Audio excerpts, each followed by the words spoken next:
All right, welcome to the IKEN Say It podcast. I'm Carl here with my brother Brian. What's up, Brian? How you doing? Good. How's everything going? It's been a Uh, while. yeah, it's been a little bit, a lot of stuff happening. Yankees are no longer in contention for anything except for last place.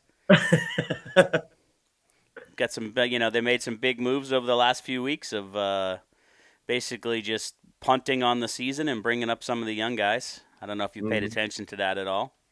No, I mean, I randomly. I'm not really in baseball mood right now. I'm all in football mood. Everything's about the Jets for me right now. So, Well, I'm starting to lean that way with the Yankees being completely just toast at the moment. So who knows? But yeah, they basically punted on the season. They brought up Donaldson's completely gone. They just got released Bader. He was picked up today for Cincinnati. They brought up Perea. Um, who else did they bring up? They brought up Peraza again, so they got the young kids playing. The Martian's supposed to be coming up this week once September hits. So the Martians probably play center field and we'll see if they bring up Wells. But they're just punting on the season, and I think now what they're trying to do is just get above 500 so they can have an excuse not to fire anybody. And I think they're gonna. I think they should fire. Well, the only one that really should be fired is to me is Cashman, but that isn't going to happen. Hal doesn't have any balls, so he won't fire Cashman. He won't admit when they're wrong. you know what? I hear all I've been hearing is about Cashman needs to be fired. Cashman needs to be fired. All right. The Yankees should have had a rebuild about 5, 6 years ago. Right. But everybody know, I said this before. New York will never deal with, especially with the Yankees, with a rebuild. I mean, look at the Mets; they're getting crucified, trying to do the Yankee way, and they just started clearing house today, from what I read in one of the tweets, instead of clearing out a lot of higher ups. But for me, find another GM who's been able to keep their team competitive, except for this year, pretty much his entire time as the GM over 20 years. And to me, I think it's a philosophy needs to change. Obviously, they had a philosophy change where I think they focus too much on analytics. They focus too much on using, preconceived notions of stats, proving how they should play instead of more managerial gut, as we always say, like the people like you, who's a fanatic about baseball, and our cousin Billy's good friend, who's also a fanatic about baseball. Which I think you two should hook up one day to talk baseball. Because honestly, it would freak Billy and I out because you guys are very similar, you and him, and you would have a 2 hour long show just going over the intricacies of baseball. Because I saw Billy came and visited with his friends. We went to a Met game, and literally I'm standing next to him, and every 5 minutes he's just going over like, oh, this is what's going to happen here. He's going to lead off here. He's going to take a lead. He's going to go run now. Like he was like you, but a Mets version, like kind of thing. So it was Well, really if it's a cool. Mets version, it's not any good. That's all I got to say. Well, I mean, in terms of like he coaches baseball, he coaches a kids baseball league like he used to do with Cole. He's really into it. But to get back, what I was saying is that I think I don't know how much rain, or I guess Cashman does have a lot of leeway to do what he wants. He's got But complete autonomy. It's his right, decision, and that's it. Like they were talking today that, or yesterday or whatever, saying that even if the only way that Boone would get fired is if Hal over, pulls rank on Cashman and forces him to fire him. Cashman basically Cashman is the Steinbrenner brother that from a different mother kind of deal, and he's got yeah. free reign to do whatever he wants with the Yankees, and that's been part of the problem. Well, let me ask you a question. Do you think 5, 6 years ago, when Judge was still like sort of that young gun and they went full like rebuild, do you think he would have a job right now if he went that way? And they missed a couple playoffs during that time. Um, it's hard to say because there was a lot of the problem that I've always had with the Yankees, and it's hard for me to answer that, is because I saw back then that they were building the wrong type of team. They've been Hmm. building this home run or bust team for years now, and Hmm. they have not anticipated the direction that they haven't done a good job of predicting where the direction of baseball. And Okay. baseball is not a home run or bust, which is why the Yankees continue to get bounced out of the playoffs. It's easy to hit home runs when you're not playing playoff teams every day. Well, you know what If that's the interesting part you brought up is that like even Michael Kay was say this team over the last 5 years has been built to be, and using analytics has been built to make it to the playoffs always. And then the crapshoot comes out when you do what's going to happen in the playoffs. Like leave it up to the rolling of the dice and see how they play out. So it's a very similar thing you're saying. Like he's built it to use the home run ball, the advantages of Yankee Stadium, to be a powerhouse, and it just didn't work out this year with all the injuries. So my question is, New York can't. So what are you going to do? You like name a GM that you would want in place of him. Like that's what I'm saying. You say he should be fired, but who would you take in front of him? But I'm at the point now where I don't care because this system is broken. Okay, Mm-hmm. everything we're not privy. Everything is made in this back room, at the back room somewhere in the Yankees with these faceless people, the Mm-hmm. analytics department.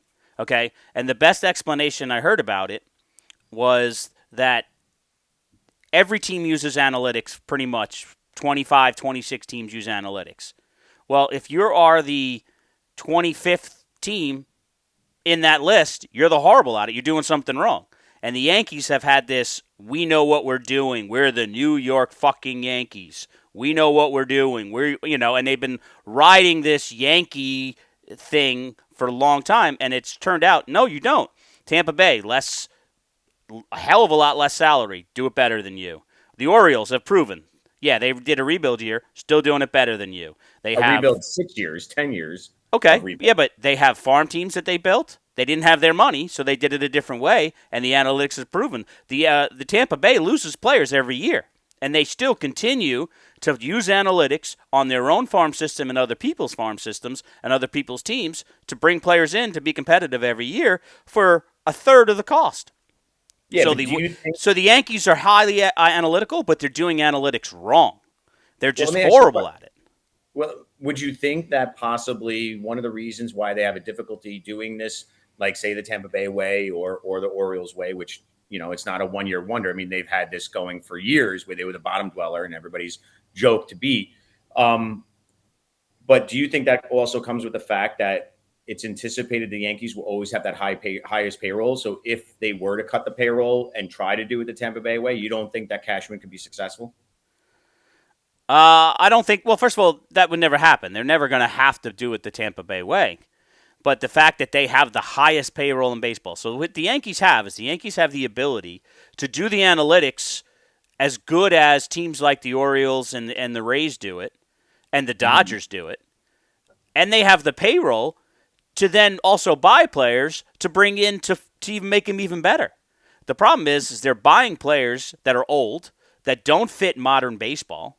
Don't get me wrong. I right now the Yankees are fucked because they got contracts out there they can't do anything with. Stanton contract, which what most people, I will say 90% of the people enjoyed way back when Stanton came off of the MVP or American League, whatever he came off of, and then they signed him. Oh yeah, great deal. But look what he's. I don't know what's going on with this guy. This guy can't even run the bases, and he's got 4 years left on his contract. Now he's good. He's a good. I don't mind having a Stanton or a Judge in the lineup that hits bombs, but I want Mm-hmm. guys like Anthony Volpe, which I don't know if you haven't probably been paying attention, but Anthony Volpe I think is finally hitting his stride. He's hitting home runs. He's getting 1-2 hits a game in the last But this is three. the thing, though, and I don't mean to cut you off, but this is the thing, though. When it comes to young players and the Yankees playing those young players and hoping maybe they, I will say this: Cashman holds on to players too long sometimes, like he did with, like he's done with Gleyber Torres or whatever it may be. But there's also no timetable. There's no long leash for these young players. Volpe for most of the season has been crucified by fans. Even you early on were saying some negative things about him. Do Yankee Yeah, but I fans was never have negative. to push you? I knew he was going to have struggles because he was going from AAA to the But MLB. can Yankee fans deal with that? Can Yankee fans tolerate those struggles going forward with young players? See, like Tampa Bay, they can go through the struggles of the young players. Because that's what they're not Yeah, going to be but able to. they don't. Yeah, but if you look at it, they may go through it with the young players, but they're still in the playoffs and in contention to go to the World Series every year. Correct, but they don't. So if Yankees fans, yeah, if we had a great season this year and Volpe was batting the 216 or 217 he's batting, Yankee fans would complain about him, but we would deal with it because we are still in contention. The problem this year is we have nothing. They haven't been under 500 I think the only time they've ever finished under 500, I heard it, I think it was earlier today or yesterday, was like, this is only like the fourth time in their history they've ever finished under 500. It's got to be the early 90s because of the fact the 80s, they had one of the best records throughout the 80s, but they never made the playoffs because they could never get that win that division. That's when the wild card helped them out in 94. And then, Yeah. well, actually 95, 96. So my overall thing is the young. I'm willing. I think if if Yankee fan, first of all, Yankee fans will never be happy. The Yankee fans base is so fanatical that there's always going to be a vocal portion, regardless of what's happening, that's going to be upset about something. That's just part of who being a Yankee fan is. That's about if you're a Yankees player, you have one bad game, people are going to boo you. That's just it comes with the territory. Well, But that's with any New York team. Any New York team, you have to have a strong gut and strong yeah, stomach you're for only what. as good as what have you done for me lately. Correct. And But most so players can't do that. as a team, the Yankees and the fan base will most of them will be okay with it. Most of the team will be okay is if we're in contention, we see a future. They're talking about that with the Mets too. Is that the Mets fan base is pissed because Cohen promised them, oh, we're gonna buy you a World Series in 1 to 2 years or whatever he said, and it didn't work out. But look what they did. They said, you know what? We were wrong. We're cutting bait. We're moving players out, and we're gonna struggle next year. We're still gonna try to be competitive, and then we're gonna try to build the team. And the Mets fans are probably like, and for the ones that I spoke to, they're upset, but they're like, all right, at least we see a path. With the Yankees, so let's say this year they finish last place under 500, and they keep Cashman, they keep Boone, and we don't see any major changes other than the hitting coach in the middle of the season that we saw. What are you telling the Yankee fans that you're going to change?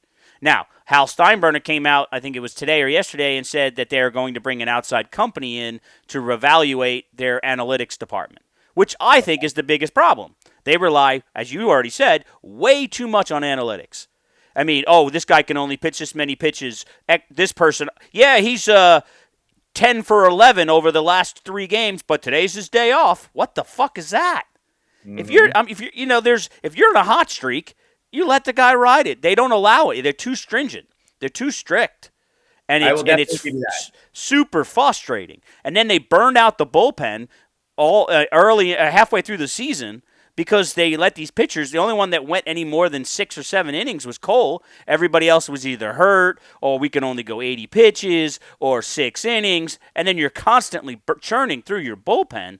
And then by the end of the year, when you're expecting them on these close games not to give up runs, they're tired. They're burnt out. And, what's their motivation? They're not getting any offensive support.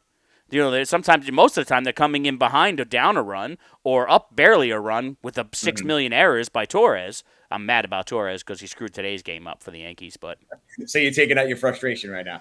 yeah, well, it's just I'm at the point now where they've brought up some young guys, and I'm torn between do I want the Yankees to finish under 500 or do I want the young guys to show that they can play and then finish above 500? My issue is if they finish above 500, it's going to be, oh, well, yeah, we had some injuries and we didn't do what we planned. But see, we still had a winning season, and that's going to be the excuse they roll out. Boone's going to stay. Cashman's going to stay. I think they're looking for excuses not to make changes, and it's frustrating as a Yankee fan. And at this point, we're in last place. So Yankee fans are already pissed off. So if you're going to make a change, now's the time to make it. If you're going to have another losing season, do it now while the Yankees are already pissed off. Don't give false hope and then say you're going to do this. And the offseason, the free agent market isn't that great. I mean, Otani's the big prize, but now he's got Tommy John surgery in his future. So he's off the table, and he wasn't coming to New York anyway. You don't think he would have came to New York? No, he wants to be on the West Coast. You never know. That changes. I mean, a lot of people think that the Yankees would have made a huge run at him, and they would have probably gotten him. Nah, they wouldn't have. They would have had to have paid. And again, it's one of those deals. I'm not a big fan of the long-term contract. I'm not a fan of the Judge contract. Don't get me wrong. I love Aaron Judge, and it's a great contract. Prior to him getting hurt this year, which wasn't his fault, it was a great contract for the next 2 to 4 years. But beyond that, we're going to be in the same situation that Stanton's in.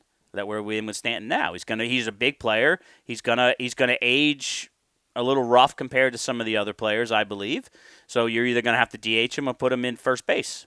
Mm-hmm. And so I'm not a long-term contract guy. I want the Yankees to be more analytic. I want them to be a faster team, a hitting team, a more moving guys around, and have two or three guys that can hit bombs, and that's it. Go back to almost old school the way it used to be. And Okay. the issue that I have is, and I don't know what the reason is, but I don't. The Yankees don't seem cohesive in the locker room right now. I'm not impressed with Judge being captain because he's just out there parroting exactly what Boone says. Oh yeah, we're heading in the right direction. We had a tough spot. Couple of times he may have said a couple things that were the right thing to say, but I don't know. I don't see him being a captain because that locker room does not seem very cohesive. So Okay. it's just a Well, very frustrating year for me to watch as a Yankee fan. well, yeah. I mean, especially how much time you spend actually focusing on a lot of what's going on in the day to day versus like just looking at a more broader picture, like I guess I do. Um, it's a little easier for me to digest some of this stuff.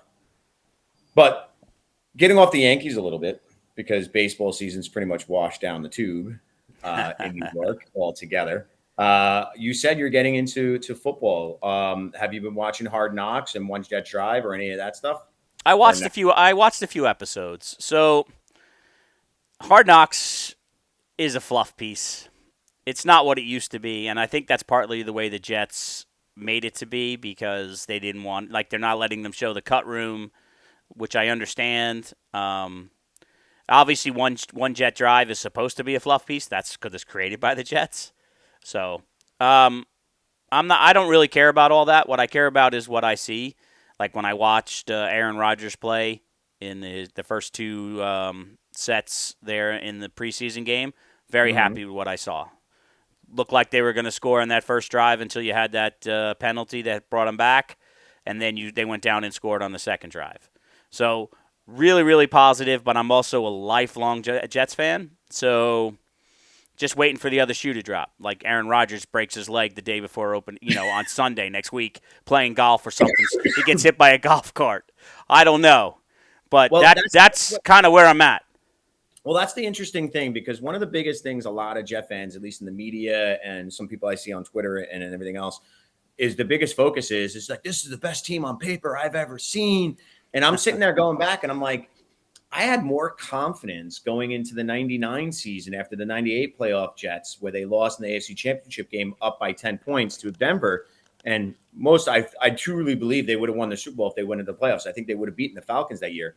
And I'm looking at it, and my headset is that like I was more confident going into 99 before Testaverde blew his Achilles out, thinking that team was legit one or 1A, 1B, or 2 for winning the Super Bowl. I mean, pretty much everybody was predicting that. And it's weird that people are talking about the Jets that this way, the current Jets roster, because I'm a little nervous because at least I saw that team produce the year before. You know what I mean? I saw them put up worldly numbers on offense, had a great defense, had Bill Parcells as the coach. They were successful. They just had a down championship game, second half of the championship game. And they were going into 99 going, we're going to win this all until Testaverde got hurt. I'm a little bit more skeptical with this team because of the fact that I don't know how is it going to mesh. Are they going to deal with adversity very well? Like I was looking at the roster. I mean, you have Testaverde, who showed us that he could do well in 99, going into 99 as the lead quarterback with a worldly year the year before as the lead of the Jets, head of the Jets offense. You have Rodgers, the perennial, Hall of Famer, future Hall of Famer. So, I was more confident with Testaverde than I am with Rodgers, which is kind of weird. And then you look at the running backs, and you have young running backs in Hall, and you have a perennial Pro Bowler in Cook, and then you had Curtis Martin, a Hall of Famer on the 98 team, a 99 team. And then you go into their wide receivers. You had Wayne Corbett and Keyshawn Johnson. Keyshawn Johnson looked very good at the season in 98, and so did Corbett with Testaverde. And then you have Wilson, who's a young guy, and I think Corbett was pretty young then too. And then you have Lazard, Cobb, Hardman.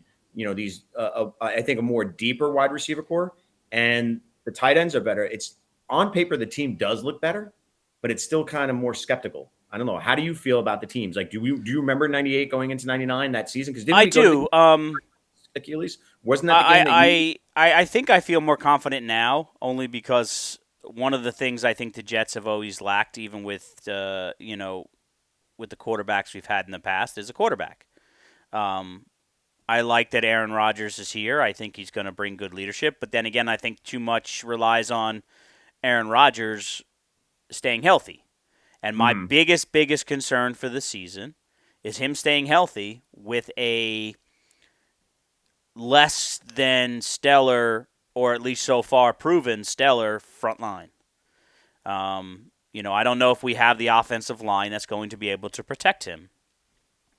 Well, Now, it's so hard to say because you got to remember Tomlinson, Brown were not able to really start with the Jets in the preseason. They kept them out most of the time, but they took a while. I think Brown just came back right before the preseason game, so he didn't even play. Becton was coming back from an injury. You have one true great lineman in Vera Tucker, and then you have McGovern, who's a solid center. So I get it. I mean, you go into '98, you had. I'm looking at the offensive line. You had Jumbo Elliott. You had Kevin Y. Fabini was a rookie and he was okay. You have Matt O'Dwyer. Those were the team out of '98. I would probably say that I'm more confident with that offense line than this current one, like you were saying. well, and But Rodgers is not a scrambler, so that's a correct. big problem. But But he's you got to remember also the difference is he is good getting rid of the football. what you So have. We do have Pro Bowlers at almost every former Pro Bowlers. My problem is the age. With Tomlinson, with Brown, McGovern. You have age there. You have Mekhi Becton with his injury history that we get concerns about. Verituck, is the only one I'm not really concerned about as long as he doesn't tear that tricep again. But they have the players on offensive line if they can if they can get ready for the week one, like if they can gel, because they haven't had that time to gel because people were coming back. So I get your concerns, but I don't think it's as big as a concern as some people are making it out to be. well, the only thing that I think is going to help is I think the Jets defense is probably going to be top five, if not the best defense in the NFL. Okay. I would Um, agree. and so, with that being said, it's going to allow it's a double edged sword because I think we're gonna stuff the other offense pretty regularly, and the offense our offense is going to be on the field a lot, which is a good thing. So I think having the strong defense that we have is going to take a lot of the pressure off of the offense and going to even if we can win some low scoring games is guess basically what I'm getting at. Our kicker is pretty solid. Our defense is pretty solid. I think we're going to see some defensive touchdowns, quite a few pick sixes or close to it this year. Well, Good hoping. picks, yeah, some picks that lead to field goals, that sort of thing. So I think the defensive scoring or getting us into scoring position is going to be a huge positive for us. Or I should say for the Jets. Like when people say, "Oh, you don't play for the team." Yeah, well, for Yeah. the I Jets. mean, we've spent enough time. I'm sorry, that was Billy just texting me seeing whether or not I was coming down to Louisville for a game, for Notre Dame game in October.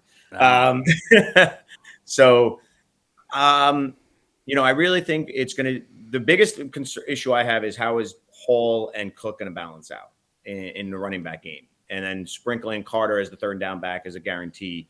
But like, I'm wondering who's going to be the primary back. I really don't. I'm really not. I don't know. The more I think about it, the less I'm concerned about the offense. Just after seeing, okay, well, the what about what's his name? That Corey Davis. Him yeah. retiring does hurt the depth chart on the wide receivers.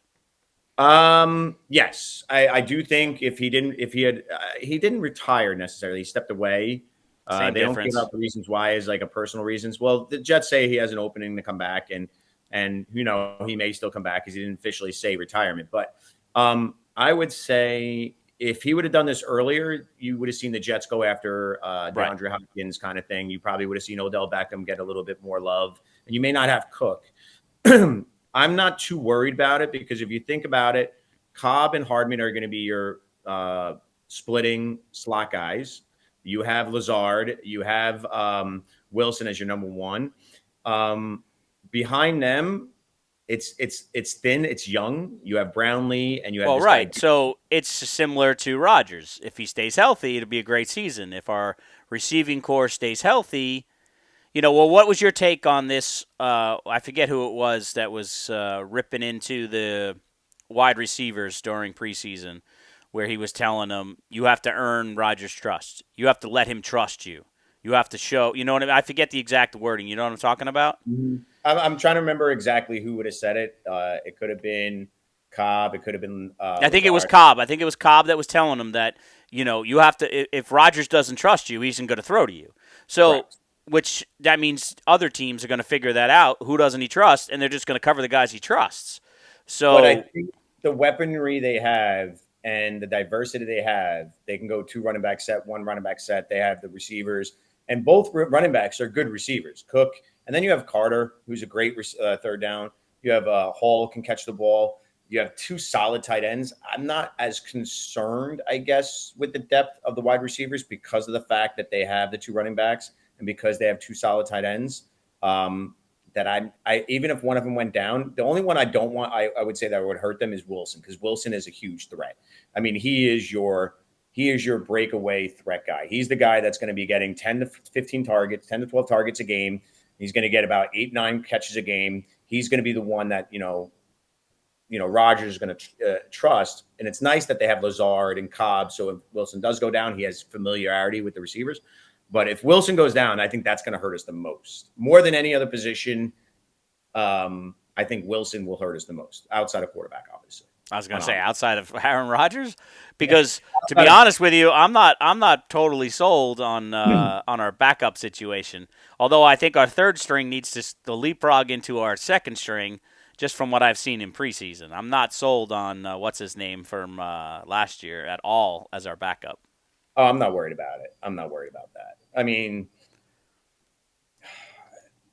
the Jets weren't producing that badly when he was in. It's just that they weren't producing to the level they wanted to last year. And as the season, and early in the season, but as the season went along, it became, obviously his confidence got knocked down. I've always said my dream scenario since this happened is that if get a season out of Rodgers, and then next season if he comes back and plays, get the full season. If not, if he ends up getting injured, Wilson has had enough time underneath to rebuild his confidence. He comes in and he lights it up, and we know we have our quarterback for the future. Obviously, that's less likely to happen, Yeah, but I don't necessarily see him as a quarterback of the future. I don't know. I mean, would you? I mean, look at Seattle. Geno Smith, the guy was on the trash heap for most teams as the backup quarterback. He gets one full season and he leads the team pretty much into or towards the playoffs. And he has an out of worldly year for him. He's clear cut their starting quarterback this year. He's still fairly young, but not too old. I think he's early 30s. So they have him for these 4 or 5 years. They drafted a young quarterback to sort of be the backup and grow underneath him. But I wouldn't mind a situation like that. Well, let's I hope know. we don't have. Let's hope we have a good season this season, if not an excellent season this season, and Rodgers comes back and is healthy for a second season. That's my goal, and then we can reevaluate Wilson at that point, and or make moves between now and then. That's my Okay. that's my hope. And now you're are you a college football guy or not really? Not I really. I used mean, to, I will watch. I'm gonna watch Colorado this year because I'm very was it interested to. Sanders? What's that? The Buffaloes? Yeah, because of Sanders. Yeah, I Deion want to. Sanders. I want to see if what he did translates to the college level. There's a Well, lot yeah, of because hype he on went. a lot of his self hype on it, and I want to see how it translates Okay, because because it's I'm a either going to be a colossal clusterfuck or it's going to be a whole shit the way college football's been doing it for years. This guy came in 1 year and totally just he proved you all wrong. That your systems, the way you do things, is wrong. okay. We'll see. So I mean, to me, I'm it's I don't care about college football, so to me, that's my reality TV show. It's right there in football, and I'm gonna see, Deion but I Sanders I put up or think shut with up.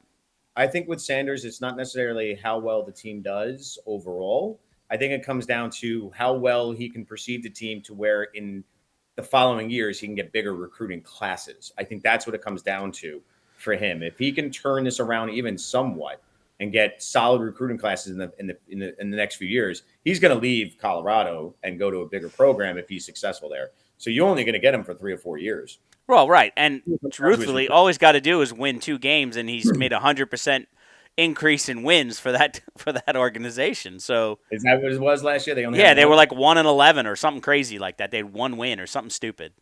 So Well, I'm I just mean, watching it for the pure entertainment value of to see if he's going to give a big fu to the college football world and say, yeah, some of you bigger schools should have took a chance on me sooner.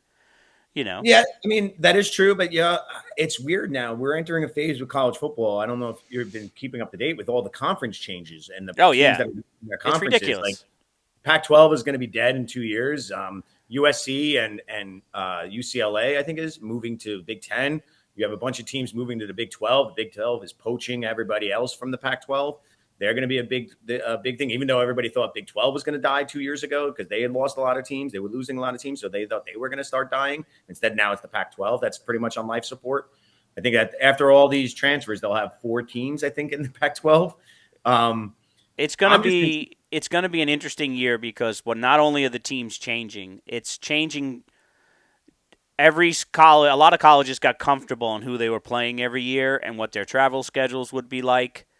And now it's people traveling bigger distances for games because and teams are now in their conferences. That's going to be a problem, and there's going to have to be some sort of regulatory issue coming into play because when you talk about college football, it's easy for them to absorb all of this travel. But what they don't understand is when you do all this, it affects every other sport at that college. So now these lesser, especially the female teams or these lesser male teams that don't get as much money, they got the travel that these guys got to do now because they change conferences and this, that, and the other thing is it's gonna explode at some point. It's gonna come well, to a head, and there's gonna have to be a come to Jesus moment in college football. I mean, there's already even talk about that problem where will our programs willing to separate and maybe keep the Pac-12 alive for those West Coast teams, keep the Big 12 alive, and only have the football programs shift over, or maybe the basketball programs shift over the bigger ones because they're the more likely to bring in money. Um, it is going to be interesting. I really don't feel bad as much because in my mind, I'm a Notre Dame fan, and Notre Dame has been doing this for years. They go coast to coast, no matter where. Hell, they went to Ireland this year for their home opener. You know what I mean? So I don't feel bad for them if it becomes an issue. I do feel bad for the lower programs if it does, but not for the football programs. Um, I'm interested to see what's going to happen because will this force the hand of Notre Dame to finally join a conference? And that's my team. I like their independence, but this might ultimately they'll try to keep their independence, but this might ultimately make them join the Big Ten or the SEC because of the fact that you have your rivalries now in the Big Ten with USC. So I don't know. I'm interested. I mean, this year is going to be interesting overall because Notre Dame is still ranked. They're in the top 13 as before the last games. I mean, week one games are really this weekend, and their quarterback came out of West Virginia. I don't know if you know him, Sam Hartman. It blew it up and did an awesome game against Navy. And he's going to have a hard time pressing Caleb Williams at a USC to be a Heisman candidate, but his path is there. If he could beat USC and has a good showing against Ohio State, he could put himself in line. The guy's otherworldly when he was at West Virginia, and was it West Virginia? No, Wake Forest. I'm sorry, Wake Forest. That we could have a Notre Dame possible Heisman candidate going into the end of the season, which would be awesome for me to be excited about having a quarterback in that realm. Yeah, it's just that you just talked over my head with that. Really? I know what you're talking about, but it doesn't interest me. I just think college football is such. I don't even know how to explain it. College football to me is so much about money and boosters and it's games and I really wish they had some much more of a centralized structure like the NFL does, where it didn't have 6 million different conferences and who plays who and some retarded way of figuring out who makes it into the playoffs and who doesn't. Well, And that's changing too. I mean, right now it's top four teams make the playoffs, but I yeah, but think that top four teams based off of what? You could have a really easy schedule compared to somebody else and make the there's playoffs, a but well, it's a voting board. It's a voting board yeah, of exactly. I forget how many people, 12 or 15 athletic directors Mhm. um, Yep. from the each conference. As soon as you mention anything with voting when it comes to who makes decisions on who gets into playoff spots, But I there's have a problem. you're going to have that anyway. I mean, literally, there's just too many teams. there's just the honest thing is there's just too many big programs that can always compete. So you have to have that. Yeah, but why can't you do it? Preferably, Why can't you do it where there's a northeast, southeast, southwest divisions, kind of like in football, and then they can play some interdivisional. Then they have their, and then the division winners play in the playoffs. You know what I mean? Like to me, I don't know enough about it, so I'm well, sure that's I'm what you're. That's what I simplifying was it. going to try. I was going to tell But you is that there are shifting the four. So traditionally, with the four, it's usually about one, three different conferences get represented, and maybe the fourth team is either a non-conference like Notre Dame a couple times, or a second team from that conference. Really, there's been no other things because if you look at it, most conferences, the top two teams make it into the championship game for the conference. And then the winner of that is the one that's most likely going to be selected as one of the possible teams to be in the college football playoff. Notre Dame was always that odd team because if they win, I think if they only have one loss, they always have an opportunity to get into the college football playoff because they do have a hard schedule usually throughout the year because they do play the ACC, 6 games in the ACC, and then they have always USC, always Stanford, and another 2 big games. This is the first year they're not doing a Power 5 team pretty much when they do this weekend against Jackson State, I think it is, or not Jackson State. I forget the name of the school. But it's going down where they're expanding it. And I don't know if it's 6. I think within the next 2 or 3 years, it's expanded to either 6 or 8 teams. And at that point, depending on how many conferences are, you can legitimately have the conference champion for each one of the big power conferences, which is, the Big 10, the Pac-12, the Big 12, SEC. And if the Pac-12 can survive, it would be them. But right now it's those three. And then you would have 4 or 5 potential people for you could pick from non-conferences or the second best team in a conference. Because not every conference like the SEC runs where their league is literally broken into 2 divisions, and the top team from this division plays the top team from this division, even though this division might have 2 teams that are undefeated or only have one loss. One team has one loss, so that's where you can get that second person. The Big 12 just has it to where it's you know, no divisions. It's just straight the top 2 teams playing the conference championship, based on their individual records. So the NCAA doesn't have controls of these programs, and that's one thing. I think it's going to come down to the president of the Big Ten and the president of the SEC is really going to decide what happens in the Big 12 because they're the ones that are going to be the ultimate deciding of it. Everybody thinks that they might turn into something like soccer with the Premier League, and you have different leagues like that. And if you win, you move up a league. If you lose, if you're in the bottom, you drop a league kind of thing, that kind of thing. I don't know if you're familiar with soccer and how it works in yeah, and Europe. I think something needs to change because when you're allowing as athletic directors to quote unquote vote to make decisions between 2, 3, 4 teams on who's going to be where they're going to be ranked, there's always going to be corruption. There's always going to be favoritism. There's always going to be cronyism. And instead of just they got to come up with a much fairer system to evaluate these teams and who makes it into the playoffs. Well, again, I'm not sure exactly who are all the voting people in the college But the football fact playoff, that there's any voting is ridiculous. but it's always been that way with college Right. football. That's because it doesn't mean it's right. It was based on writers in the past. It was based on you had the AP poll. You have used to be with the BCS. You had a BCS, which used a calculating system to try to. Why don't we just use Twitter X and let everybody vote on there? And then we can why that's probably just as going to be just as accurate. Let's just do that. The issue is I'll put up a Facebook poll, and then whatever the results are, that's who Colorado will be team number 1, right? I'll just get yeah for some. you would I'll get you some would troll. I'll get some troll farm in Russia or something to boast up Colorado there. honestly, I'll be honest with you. Every year since they've had the college football playoff, I think it always comes down to only 4 to 5 teams, 6 teams, maybe at most, to be in there. There really hasn't been many complaints. Maybe every so often you have one complaint from like a Big 12 team that didn't make it in that year because Notre Dame made it in because they're not part of a conference and they didn't play a 13th game, but then Notre Dame went either undefeated, only had one loss kind of thing, and they went and lost to one of the.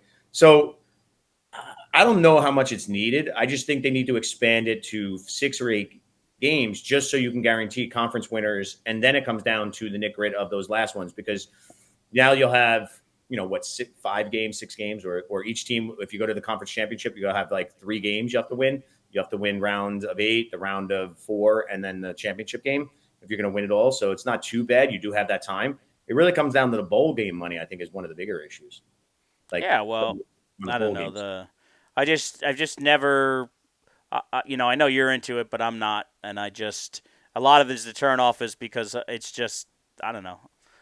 I I just, my the way you view baseball, I'm surprised you're not more interested in the intricacies of college football. I think it would fit you well because I the like minor. watching the games. Don't get me wrong, but I cannot get bought into Ohio and all there. I just can't get bought into a team.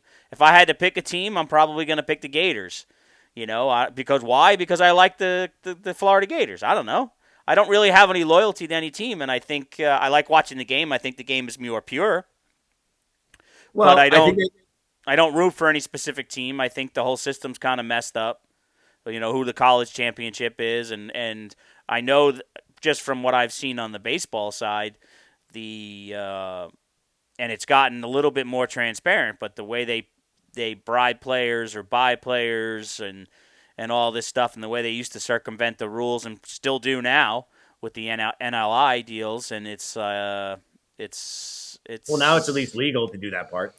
yeah, but it's legal. But again, it's similar to baseball in a way. It's those who have more money can buy more players. But that's the way the cookie crumbles. I mean, unfortunately, that's the way it is. Most people want to play for the bigger programs, and most people will play when you have a choice of a truly. If you're a truly dominant athlete, you can choose your things. Most of us don't have loyalties because colleges are very regional. So, like, unless you see it regularly, like, or if you're a national program like Alabama, that if you want to be the superstar, football player, and you think Alabama is going to get you with Nick Saban, you might choose that school. But mostly, you're going to choose regional. That's why the Florida states used to do so well, especially in the '90s and the 2000s, because they find their way able to recruit within state. That's why the Northeast doesn't have any college really football teams because there's not really a recruiting bed. I mean, if you look at where the bigger programs are, it's where the recruiting beds are. It's It's the same the thing with Rust it. It Belt mirrors baseball. It's the Southeast, it's Texas, and it's California. and the Rust Belt. Well, I don't know about baseball in the Rust Belt, but the Rust Belt for football is huge. That's The Ohio. Rust Belt does, but the hot spots for baseball are California, Texas, and Florida. Well, because they could play all year round mostly. Yeah, yeah. I You mean, can you could get try to. obviously you get Midwest players and otherwhere, but those three for baseball, it's Florida, Texas, and California. And where are the big programs for baseball in the Southeast, in Texas area, and in the East? Not necessarily. You got Wake Forest. You got some schools that can ball that do a great job of recruiting. Um, Louisville's a good school. Wake Forest. So there is some. That's the one thing I would say about baseball is every year it's not always the same teams. There's usually a Mhm. team that stays dominant for a few years, but it does ebb and flow. The University of Miami used to be big. Even the Florida Gators used to be pretty big, and they're still competitive, but they're not who you think of. Like if we talk to Cole and his buddies, they're looking at I think LSU and I'm trying to think who else was big this year. Wake Forest or whoever. That's who it changes, and I like that about it. But then Okay. again, there's not as much money spent in baseball as there is in football either. So that's Yeah. probably a big part of it. And I don't think you really have any coaches that are considered dominant coaches like a Nick Saban or, like a Myers used to be or someone like that where, You did for they a while. You did for a while, but not so much anymore. I think, which is why I don't understand the football side of it, is the rules for the NCAA are the same, and it's very strict for baseball. The money and where it comes from, obviously the NLI deals are different, are available for both, but um, I don't know. Football and baseball seem to be. I think because the amount of scholarships that are available for football is much greater than it is for baseball. okay. Basically there's like 80. I think it's like 85 scholarships for football, and there's only like 26, 27 for baseball. Well, it's also a smaller team overall. Yeah, but I mean, how many? I mean, if you think about it, an NFL roster has 53. It's a baseball roster has how many? 20 something. well, they have the 40-man roster, and then it goes down to I think it's what is it, the 26-man roster now. But I'm still, you have 26. The NFL has 53. If you take the practice squad guys, they have 69 players because it's 16 on the Yeah, but practice squad. colleges have 85. I think it's 85 scholarships or 75 scholarships. I think it's 85. Well, Was yeah, because you have people that are freshmen that aren't even playing yet, and those players, a lot of those players can't dress or go to the games except for the home games. So those redshirted ones, they have to stay Yeah, back. yeah. Well, no, a red shirt means they can't. They're not even allowed to. Yeah, they can't play at all. Well, that's what I'm saying. So they don't even dress and they can't go to the away games. Yeah, You I have don't a even like think they can. I don't even know if they're allowed to dress for home games. no. If Right. you're a redshirt, you can't. Well, if you're I a know in redshirt, you baseball, can't. if you're a red shirt, you can't. You can't be eligible to play. No, you can't. You can't as a redshirt. But what happens is that when a college football team goes away, there's a certain amount of players they're allowed to bring with them. They can't bring the entire eligible team. At a home game, Right. though, as a home team, you get more players you're allowed to have on your sideline dressed and ready to play. So like that's where like if you go back to Rudy, where they were talking about Rudy Rudiger, you would never see them talking about, oh, he's going to take my spot in the away games because they're limited in who they can have on the sidelines for Right. home games, but they get a little bit extra as a home game because it's the home that that's Right. part of the Right. game. Yeah. But I mean, it gives a chance if you have a blowout to give a younger player a chance to play. But red shirt means you're not playing at all. Yeah, your freshman year. Yeah. It's the same. It doesn't even necessarily have to be your freshman year. But yeah, it's red shirt. Same thing in baseball. If you're red shirted, you can practice with the team. You can do all the operations with the team, but you cannot be eligible to play in a game. So I don't know. I think if you got into it a little more, I don't even care if you don't pick Notre Dame. I mean, that's my team. But if you don't pick Notre Dame, uh, I like Notre Dame. Don't get me wrong. If I see them, I'll watch them. I don't have a favorite. Never have. If people ask who do you like in football, I'd be like, I don't know, Notre Dame, Gators. I don't know. I'm a Jets fan, and they suck. So I do notice that most people either grew up in the area where the colleges are prominent. Like say if you're in Florida, you're going to pick a Florida school. If you're growing up in Ohio, you might pick Ohio State, Cincinnati, somewhere nearby, or Michigan or some of that. Or you went to that school. I'm one of those oddities. I didn't go to Notre Dame. I just grew up being able to see them in New York because we don't really have a big time program except for Syracuse in football. well, And that's maybe partly because we have two pro teams. So mhm. I think a lot. I think college football is as big as it is because it fills the need for sports in a lot of smaller markets that don't have pro teams. Yep. And then Yeah, when you I would have pro agree. teams that aren't as good, then college football becomes. I think people feel a more of a personal connection to college football too. You can definitely get interact with the players more. It's less formal.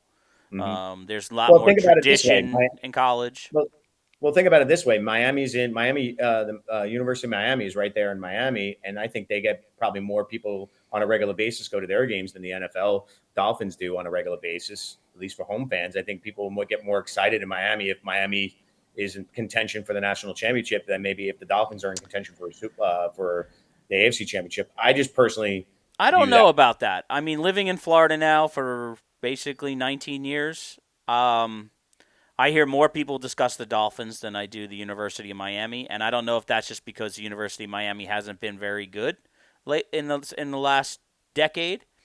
But in general, most people that I see, they drive around with Dolphin stuff on their cars or wear Dolphin gear. Now, if you go down to Miami, you'll see a little bit more of that. But as a state, Southern Florida, I think there's much more loyalty to the Dolphins than there is to the University of Miami, at least in Because my I opinion. mean, from the people outside of you and the few I do know that are more from northern Florida, I see more people talking about Florida State than they do Jacksonville Jaguars or the Tampa Bay Oh yeah, Buccaneers. well you got to remember the Jacksonville Jaguars. First of all, Jacksonville. If you ask me, Jacksonville's not a Florida. It's not part of. It's not. I don't consider it's Florida, but it's not. I don't know It's why. it's part of South Carolina, It's not. You mean Georgia? I don't. It's just weird. It's Georgia. its own little entity. It's its own little piece of the state. It's really weird how Jacksonville is. You go there, it's fine, but and it's part of Florida. But people, when they talk about going to Florida and visiting Florida, very few people will say, "Yeah, I'm going to Jacksonville." That's Nobody. true. People will go to Gainesville. People will go to Tallahassee. They'll go to Orlando. They'll go to Tampa. They'll go to Palm Beach. They'll go to Fort Lauderdale. They'll go to Miami. They'll go to the Sarasota, Clearwater, and Fort Myers. But you never really hear too many. Like the company that I work for, we deal with a lot of people that travel to Florida. And we're not, Hmm. my company's not, we don't deal in Jacksonville. We'd like to, but it's not a highly sought after destination. Let's put it to you that way. where it would make sense for us necessarily to have to have location. Where we're Mm. in some smaller cities that are it's just weird. So to me, Jacksonville's always been one of those weird cities within the state that's just kind of its own little corner, and that's it. And then you have the Panhandle, which you have the Gators close to the Panhandle. You have FSU, and it's because I think it's right there because it's right by Alabama. It's right by all those southern, that little conglomerate there of southern states with football. You got Alabama, you got Tennessee is super popular. You got LSU is super popular. FSU, the Gators. There's a huge cluster of colleges there that compete every year in football. And in baseball. So I think Mm. that's a big part of it. I mean, even on the West Coast. I mean, the Tampa Bay Buccaneers. How often other than when Brady was there, they never sold out. Tampa is not a big football city. Miami, I wouldn't say is a big football city, but when it comes to Miami Dolphins versus the Miami Hurricanes, just in my experience, very anecdotal, is that it's much more Dolphins. People talk Dolphins more than they talk University of Miami. Interesting. Yeah. Okay. I mean, I know altogether, Miami's. It's funny. They're not really a pro sports town. I don't care what anybody says. I mean, their teams, their fans don't show up at all when their teams are not doing well. So, Well, right uh, now Miami is big on soccer. oh, I Um, wonder why. Hmm. well, because Messi happens to play literally with I could walk to the stadium where he plays, and wherever every morning now, fans are lined up hoping to get a glimpse of him. And the fact that they just won, I don't even know what they just won because I don't care and I don't pay attention. But they won something, and it's even getting bigger. And one of his buddies just signed with them, and so it's I gonna. just saw. I just saw a thing, a meme or a thing on Twitter that said, one game ticket for the International Miami, I think they're called. Yep, Um, they is worth 500 and something dollars, or $560 or something like that. And the season tickets to the Los Angeles Rams are 800 and something dollars for the season. So one dude. game is much. It's insane. Over about a year, probably a year and a half ago, my buddy Thomas at work, he came to me and he said, Messi might be coming, and I don't care about soccer. But he's like, he might be coming, and the stadium's right there. He's like, we should buy season tickets. And we both said, yeah, let's buy season tickets because we figured we'd Yeah, for scalp sure. them. And we never pulled the trigger. Trust me, we are kicking ourselves right now because if we would have got in early and got season tickets, we could have been making bank on every game because that place is like literally games at 7 o'clock. The area starts filling up with cars and people at like 4:30. It's crazy. Hey, Soccer fans are loyal fans, absolutely. especially the youth. The youth only look at like three or four main players. Right now, for a while, it was always Ronaldo and Messi, and then now you have Mbappe and a few others that are popping in. But like even my students, obviously a lot of my students are Hispanic, and the ones I teach and everything else. And we watched the World Cup this year. I set it up in the cafeteria to watch the World Cup, and they were, rooting for Argentina, and because it's Messi's team, and they were going crazy on it. And they're not even Argentinian. They're not. It's not Yeah, they're about. following the player. Yeah. And it's funny because one of my colleagues, he's Croatian, and they were playing Croatia. And I literally got a video of the kids, like half the crowd is rooting for Croatia because they're one of their favorite teachers is Croatian and watching the game and he's wearing a jersey. And the other ones are just rooting just because Messi's on the other team. They don't care. If Messi was on the other team, they wouldn't care about Argentina. And it was just funny to see them cheering and getting into the battle. Like it's I guess it's what basketball's turning for me, and what basketball's turning. It's you follow the player, not the team. Yeah, which Because I've never related to because players. I mean, soccer they last a lot longer. I think the good ones do, but I've never been a follow the player. If I like my team, then I root for certain. I like certain players on my team, but I don't ever follow a team based off of a player. Never yeah. will. It's just Well, not I my think with thing. soccer being so many different leagues and they're transitioning and the players leave so easily and they can be rented out and stuff like that, it really becomes more of unless you're from that area, it really becomes about the player, the whole thing. Well, in my opinion, soccer's about to now that Messi's here, and I don't know if you know his deal, but basically he's got part ownership of the team. He a part of his deal is he's getting paid some ridiculous amount of money. He's got an exclusive deal with Adidas, an exclusive deal with somebody else for all of his so he's getting like a Michael Jordan type deal with that he had with Mm-hmm. Nike. And then after a few years, he has the rights to purchase a team. And once that happens, the soccer in the next, I think, unfortunately, because I'm not a soccer fan, but soccer is going to explode. It's good for those that like soccer. Soccer's going to explode in the United States, I think. At least Well, in certain, at least on the in California and in Florida for sure. I think that I forget what I don't remember who had the better of him. From what I've heard, is that when Beckham came here and joined the LA team, his deal was overall better than what Messi's getting in terms of the ownership part of it, because I think there were restrictions on it a little bit. But you're going to see soccer is going to be blowing up huge. Yeah, In, but in what he lost on the ownership part, he gained by having the exclusive. I'm trying to remember. I know it's Adidas and somebody else. I think it was Apple Plus they were talking about, because Apple Plus carries the MLS. So I think there Yeah, might have so been something there. I he don't know. had I have to look some. into it. He has some ridiculous deal, like a deal where, like on a year-to-year basis, it looks doesn't look as good, but long term for the rest of his life and his family and his whatever his trust fund or whatever it is, he's set. He was already set, but he's even more set. So Well, if you had some of the major soccer players, I mean, I know he's towards the tail end of his career, and that's probably why he did a little bit of the shift. He could still play an elite level, but you start looking now for the future, like you were talking about. But if you start seeing people like Ronaldo start coming over and Mbappe and doing well, this kind of Mbappe won't because Mbappe didn't. I think he signed with the Saudis. yeah, but it soccer's different. You can like depending on the season, you can be loaned to other Right, teams. but I'm saying he signed some ridiculous deal, like Yeah, I don't know, it was $1 billion or something crazy like that with the Saudis, where that's his main focus for his career, and he's young, so he's not going to be in the states. He'll be might come over and play some games, but he won't mm. be like in a messy situation. He signed his life to the Saudis, I would kind of like to like see one day if there's a team in the U.S. that develops into a program that can maybe join one of the bigger leagues, kind of thing, and see if they can compete. Sort of like what I don't know if you're familiar with Ryan Reynolds, right? yeah, And you heard about the Wrexham, yeah. the soccer program. Did you watch the documentary on that? It was pretty I cool to didn't, see. I didn't. So him and the guy from Sunny in Philadelphia bought into Wrexham, a small program, and literally since they've had ownership, the team is leapfrogging into higher leagues because they're winning and doing well, and it's actually turning out to a financial bonanza for him as well as the town. They're redoing the stadium and kind of thing. It's kind of a cool story. I think if I became a national one, I think I'd be a Wrexham fan just because of that, because Deadpool owns them. I could never ever be. It's as closed-minded as this is going to come across. Soccer is so boring to me. I think they would say that a lot of people say the same thing about baseball, but you love the intricacies of it. Well, and I think so. Yeah, and don't get me wrong. I enjoy a good, soccer game where you see, like, I love watching the highlights, but to watch for 90 minutes, an hour and a half to 2 hours of them just back, and it's like watching tennis to me. It's like, and then every so often you're like, oh no, and you go back and forth. No, it's just, and that's just me. I'm just not a soccer fan. I don't care about soccer. I like to watch highlights. I like to watch highlights of anything that's cool.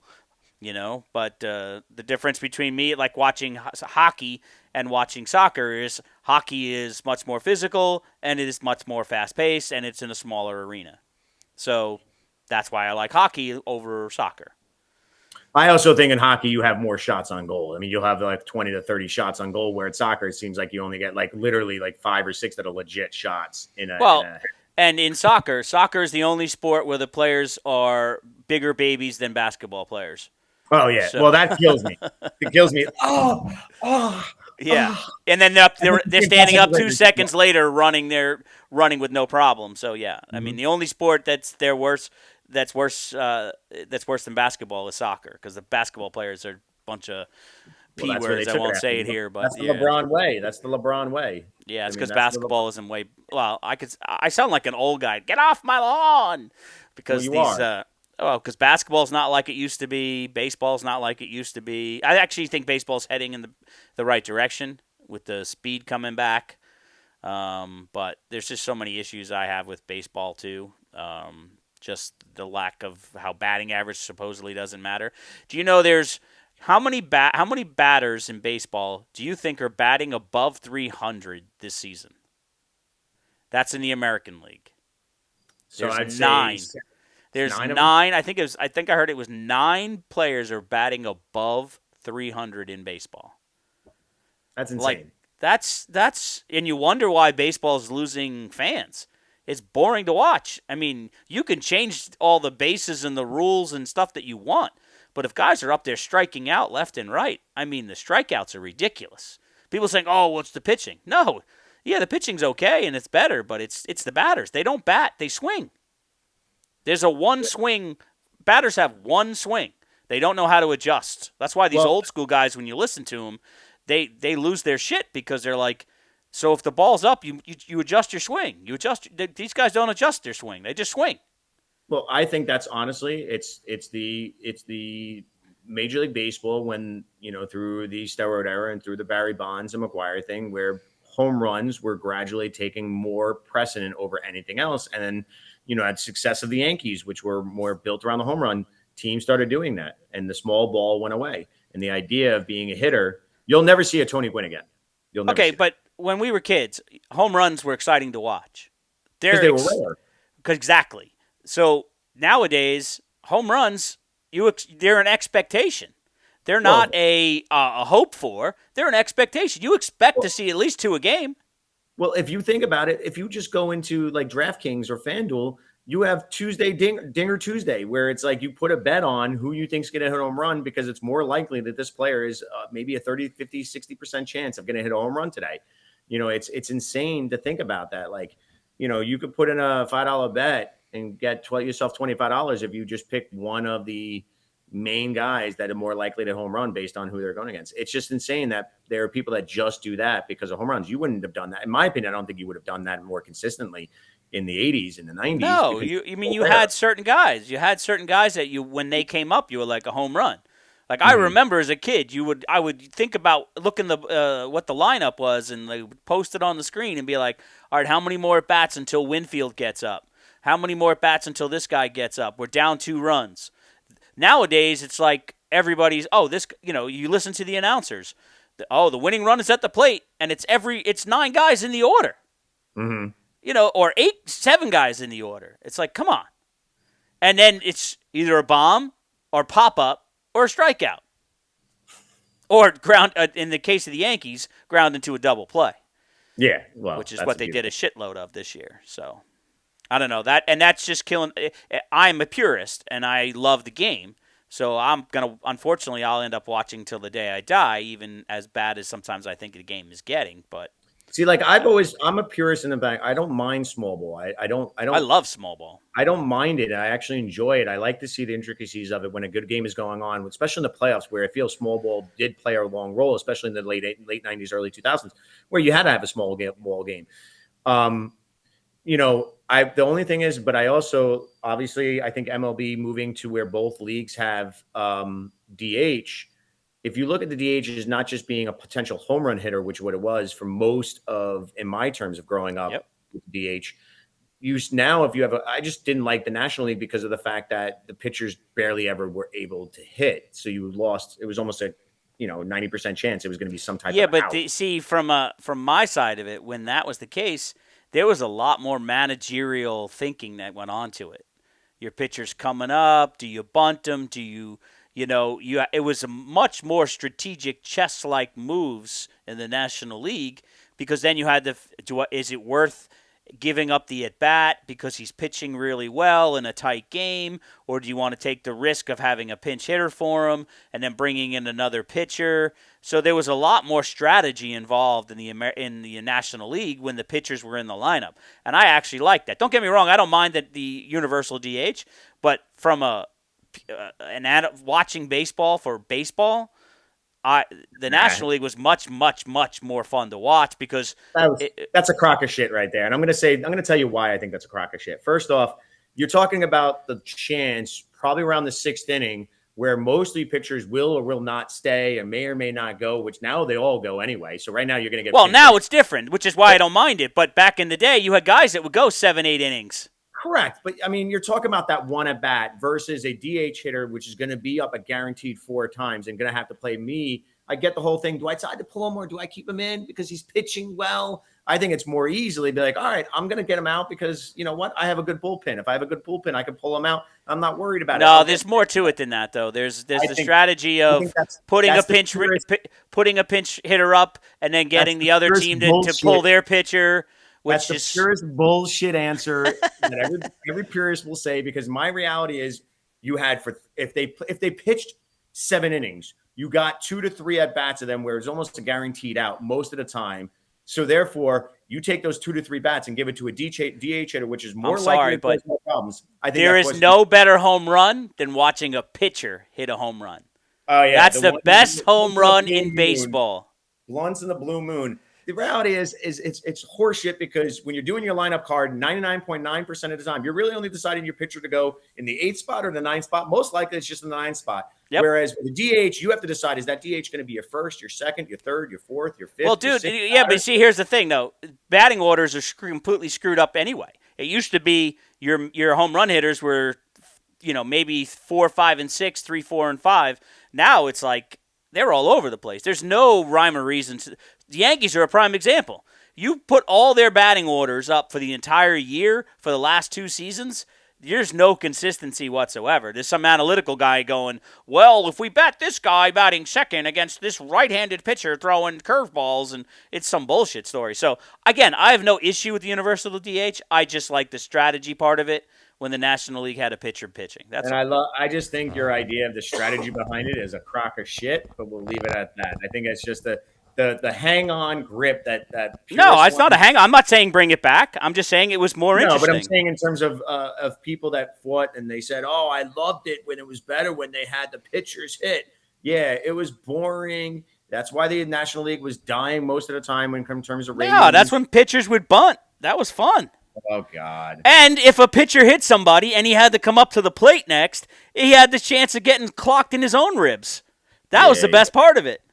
yeah. And baseball's gotten soft on that. They like, All but whatever. right, man. I got to get going. All right, So, well, it's been another exciting day talking to you about you knowing jack shit and me knowing everything, so oh, it's all good. fuck that. That is bullshit right there, dude. You just listen. I'll give you baseball. I'll give you certain points of baseball, but other than that, dude, you're dealing with the king right here. Knowledge right here. Sports All knowledge is. right, all right, all right, whatever.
All right, I'll touch base with you later. All right, man. All right, Peace. peace.